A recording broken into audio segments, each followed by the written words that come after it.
Esta semana, o ministro do Meio Ambiente, Ricardo Salles, suspendeu todos os convênios e parcerias da pasta com organizações não governamentais, as ONGs, pelos próximos 90 dias. O ministro também determinou que os convênios, acordos de cooperação, projetos do IBAMA, do Instituto Chico Mendes para a Conservação da Biodiversidade e o Instituto de Pesquisas Jardim Botânico do Rio, feitos com ONGs, deverão ser avaliados previamente pelo gabinete.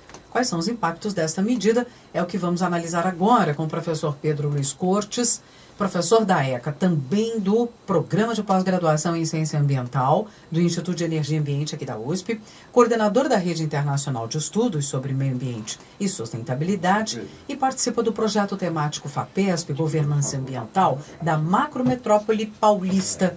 Como vai, professor? Bom dia. Bom dia, Roxane. Bom dia, ouvintes. É um prazer falar com vocês. Vamos lá. Esse tipo de medida não é muito comum, então surpreendeu a todos quando veio assim repentinamente. Que impactos essa medida pode causar? São vários acordos, parcerias e institutos, projetos importantes de destaque aqui no Brasil e fora, inclusive, do Brasil, né? Para a gente entender melhor, né, é importante compreender que é comum determinados ministérios celebrarem acordos com as ONGs para execução de projetos específicos, porque isso amplia o poder de ação do governo. Então, por exemplo, uma ONG ela pode desenvolver na área ambiental um projeto de recuperação de uma área degradada ou de reflorestamento com muito mais agilidade do que o governo. O governo tem uma série de limitações, né, legais, e uma delas, por exemplo, é a falta de pessoal. Então é muito trabalhoso para o governo contratar uma pessoa, né, ou constituir uma equipe, e ao celebrar acordo com uma ONG por um prazo determinado, o governo contorna essa limitação, né? Estou citando só uma das limitações, Um exemplo. E consegue iniciar, né, dar andamento a um determinado projeto. O problema é que o ofício circular número 5, né, do Ministério do Meio Ambiente, assinado no dia 14 agora de janeiro, determinou o levantamento e a suspensão por 90 dias de convênios e parcerias com organismos do terceiro setor, né, as ONGs. Então há um erro muito grande, porque ao fazer isso, essa medida sugere que os acordos celebrados com as ONGs são irregulares ou a gestão de recursos é feita de maneira ilícita. E é um agravante porque a Lei 13.019 de 2014, que regulamenta as relações entre governo e as organizações da sociedade civil, né, as ONGs, prevê a suspensão apenas como sanção. E essa medida só deveria ser adotada depois de um processo administrativo em que se uma irregularidade fosse encontrada. Exatamente. E todas as partes fossem ouvidas, tivesse o direito à defesa, né? Então, portanto, à luz dessa lei, o ato do ministro ele não é legal. É correto, obviamente, que um ministro queira avaliar os acordos que a sua pasta celebra com as ONGs, né? Mas isso poderia ser feito sem que houvesse a suspensão prévia desses acordos. Muitos projetos são de fluxo contínuo, ou seja, demanda constantemente a entrada de recursos, né? Porque tem desembolso constante com verbas já previstas, inclusive verbas internacionais, para o pagamento de salários e custeio de atividades. Então, ao suspender por 90 dias, ele está suspendendo aí o pagamento de salário do pessoal que trabalha em uma série de projetos que são importantes para o governo, está suspendendo o pagamento de uma série de atividades, né, que são realizadas em campo, que são necessárias para o governo. Ou seja, o governo ele não está... É importante que a gente pense o seguinte: ao celebrar um convênio com uma ONG, o governo ele não está fazendo um favor para a ONG. Na verdade, a ONG está prestando um serviço para o governo. Se ela está prestando um serviço para o governo, é porque esse serviço ele foi considerado necessário em algum momento. É claro que... Foi contratado. Foi contratado. É claro que um novo ministro ele pode querer rever esses contratos, rever esses projetos, mas sem que haja de antemão a suspensão do repasse de recursos.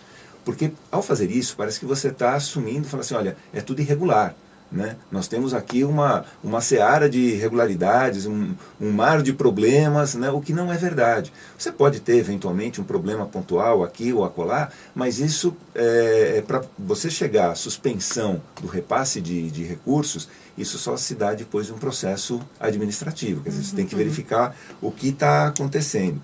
E essa suspensão por 90 dias, ela coloca em risco a continuidade de diversos projetos importantes, né? Mesmo que, após esse período, esse repasse ele seja retomado, isso poderá ter comprometido seriamente a continuidade de projetos. Porque você imagina uma ONG que fique com dificuldade de pagar os salários de sua equipe por 90 dias, as pessoas vão procurar outro emprego, vão procurar outra atividade, vão tentar se recolocar no mercado. Depois de 90 dias, você retoma o repasse, regulariza o repasse, como é que ela vai remontar essa equipe? As pessoas não vão ficar 3 meses sem receber salário, só esperando, né, a boa vontade, a decisão final por parte do governo. Então, foi uma decisão muito temerária, né, e que coloca em risco uma série de projetos importantes para o governo. Então seria importante que ele verificasse com antecedência o que está acontecendo, fizesse uma auditoria. Para preservar o que tem sido útil para o governo. Para o governo. Né? E não assumir, né, que com essa atitude, na prática, o que ele faz, assumir, não, é tudo irregular, é tudo suspeito, então a gente vai suspender, né, para o bem do governo. Na verdade, isso pode trazer um prejuízo muito grande. Pode ter um efeito inverso, é isso que você está dizendo. O professor Pedro, no caso, ele já se defendeu, disse que foi imediatamente questionado. Disse, não, eu não estou suspeitando de nada, mas acontece, estou querendo avaliar e o governo tem direito disso. Sim, só que a lei só prevê suspensão em caso. Exatamente. Como o senhor descreveu aqui. Exatamente. Então, a própria lei já definiu que a suspensão é em função, né, de algum aspecto que não está sendo ao final de um processo administrativo. Respondido ao fim de um processo administrativo. Essa aqui é a questão. Então, talvez esse não fosse o caminho, ainda que ele tenha todo o direito, claro, o governo tem todo o direito. Não, sim, de verificar. De verificar e rever. O problema acordos, é cortar o repasse sem essa, essa análise. Antes dessa análise ser efetuada, né?